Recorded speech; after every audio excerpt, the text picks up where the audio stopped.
나눔가족 여러분 반갑습니다. 말씀으로 시작하는 목요일 아침입니다. 오늘부터 나흘간 요나서 묵상이 시작됩니다. 요나서는 매우 특별한 점이 많은 책이죠. 요나서는 예언서이면서 선포되는 하나님의 말씀은 3장 4절에 40일이 지나면 니느웨가 무너지리라는 단 한 절의 말씀만 나타납니다. 이 한 절을 제외하고는 모두 요나에 대한 이야기로 구성되죠. 요나는 불순종하는 선지자인데도 불구하고 그 사역의 결과는 다른 선지자들의 사역에 비해서 대단히 성공적이기도 합니다. 그리고 또 요나서는 하나님의 질문과 요나의 침묵으로 마치는 책이기도 하죠. 요나서는 불과 4장에 불과한 짧은 책이지만 굉장히 강한 임팩트를 가지고 있습니다. 4장이 각각 연극의 막처럼 4개의 막으로 구성된 이야기로 나타나죠. 1장의 무대는 베이고 등장인물은 요나와 선원이 됩니다. 2장의 무대는 요나를 삼킨 큰 물고기 뱃속입니다. 등장인물은 요나와 하나님입니다. 3장의 무대는 니느웨 성입니다. 등장인물은 요나와 니느웨 사람들입니다. 4장의 무대는 니느웨 성 바뀌고 등장인물은 다시 요나와 하나님입니다. 요나라는 사람은 이웃과 이방에 복음적인 관심이 없는 사람인데 반해서 요나서에 나타나는 이방 사람들은 짧은 회개의 선포에 모두 돌아서는 아주 긍정적인 반응을 보이고 있는 점도 특이합니다. 하나님의 명령을 뒤로하고 도망가는 요나가 결국 다시 태어나는 곳이 놀랍게도 물고기 뱃속이었다라고 하는 점도 아주 특이한 부분이죠. 오늘 말씀이 이렇게 시작됩니다. 여호와의 말씀이 아미떼 아들 요나에게 임하니라. 이르시되 너는 일어나 저 큰 성읍 니느웨로 가서 그것을 향하여 외치라. 그 악독이 내 앞에 상달되었음이니라 하시니라. 하나님의 말씀이 누구에게 임했다라는 전형적인 이 예언서의 패턴으로 요나서는 시작됩니다. 여호와께서 요나에게 주신 명령은 큰 성읍 니느웨로 가서 외치라는 말씀이었습니다. 요나서에서 니느웨는 큰 성읍으로 불립니다. 그리고 그 큰 성읍은 하나님의 심판을 받아야 할 만큼 죄악이 관영한 곳이 되어 있습니다. 하나님은 그 도시를 회개시키기 원하셨죠. 그래서 요나를 불러 선교적 임무를 주고 파송하시는 것입니다. 니느웨는 아직까지는 아수르의 수도가 아니지만 사네립 왕의 시대가 되면 곧 아수르 제국의 수도가 되죠. 선지자 요나에게 하나님의 명령이 주어졌습니다. 그러나 요나는 그 명령을 받자마자 하나님을 피하여 도망갑니다. 요나는 아예 다시스로 가는 배에 오릅니다. 다시스는 오늘날 스페인에 있는 항구 도시로 추정됩니다. 지중해 문화권에서 보면 팔레스타인 해안에서 스페인으로 간다는 것은 그가 갈 수 있는 반대 방향의 세상 끝으로 도망가는 것입니다. 요나는 왜 이렇게 반동적이고 퇴행적인 행동을 하는 것일까요? 사람이라면 고집이 없는 사람이 어디 있겠습니까마는 요나는 특별히 자기 신념과 자기 고집이 아주 강한 사람이었습니다. 그는 적어도 자기 원수의 나라 사람들이 회개하고 돌아오는 데는 관심이 없었습니다. 아니, 그렇게 되어서는 안 된다고 믿었던 것 같습니다. 적어도 원수들에게는 하나님의 은혜, 그런 것 절대로 받게 해서는 안 된다고 생각했습니다.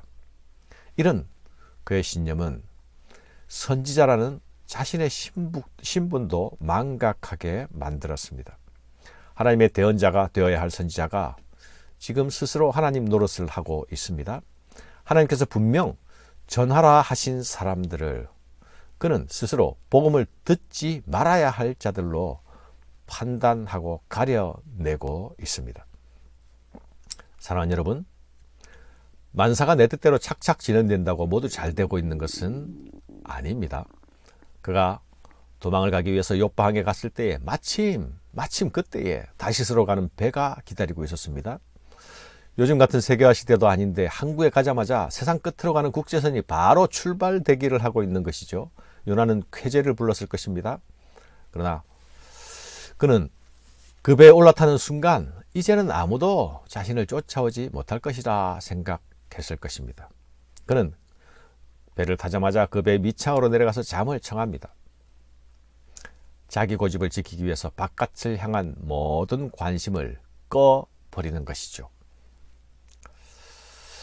하나님이 주신 명령도 눈감아버리고 심판으로 곧 죽게 될 운명에 처해 있는 니느웨 사람들의 처지에 대해서도 눈 감아버립니다.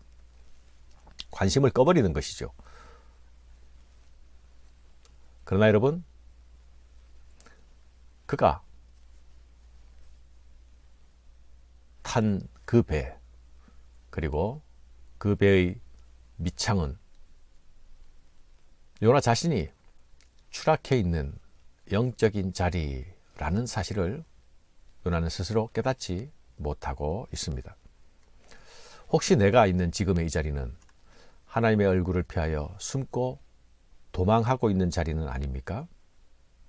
여러분이 지금 있는 그 자리는 하나님의 명령에 순종하고 있는 자리입니까? 한번 스스로 물어볼 수 있어야 하겠습니다. 사랑하는 여러분, 하나님의 눈을 피해 달아날 수 있는 곳은 세상 아무데도 없습니다. 하나님은 도망하는 요나, 지중해 바다 한가운데로 들어가 있는 요나에게 큰 폭풍을 일으켜서 정확히 요나가 탄 그 배를 타격하십니다. 폭풍을 맞은 배는 도저히 더 이상 견딜 수 없는 지경에 이르게 됩니다. 배를 가볍게 해야만 파선을 막을 수 있는 지경이 되었습니다. 무역선에 실린 모든 화물들을 바다에 내어 던져버리게 됩니다. 그런 상황 속에서도 요나는 깊은 잠이 계속되고 있습니다. 그렇지만 내가 눈을 감는다고, 내가 잠을 청하고 잠을 잔다고 모든 것이 끝나는 것이 아니죠.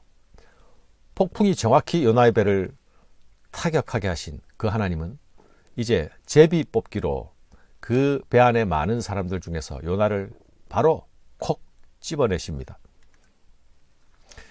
결국 요나는 이방 사람들 앞에서 자신의 정체, 자신의 신분을 밝히게 됩니다. 그리고 자신이 하나님의 명령을 피해서 지금 도망하고 있는 중이라는 그 불순종의 고백을 이방 사람들 앞에서 하게 되는 수모를 당합니다. 이방의 회복을 위해서 나아가야 할 하나님의 사람이 도망하고 숨어 있는 것도 모자라서 이제 이방인의 입을 통해서 당신 도대체 어찌 하다가 그렇게까지 되었느냐, 어찌 그렇게 행하게 하였느냐라는 질책을 듣습니다. 이것이 그가 달아나다가 결국 도달하게 된 지점입니다. 사랑하는 여러분, 혹시 여러분 가운데 하나님의 분명하신 명령에 아직 순종하지 못하고 계신 분들이 있습니까? 하나님이 분명한 뜻을 나타내 보이셨는데도 아직 피하고 도망 중인, 숨고 있는 사람들이 있습니까? 요나를 추격하시고 정확히 타격하시는 하나님은 바로 우리를 사랑하시는 하나님입니다.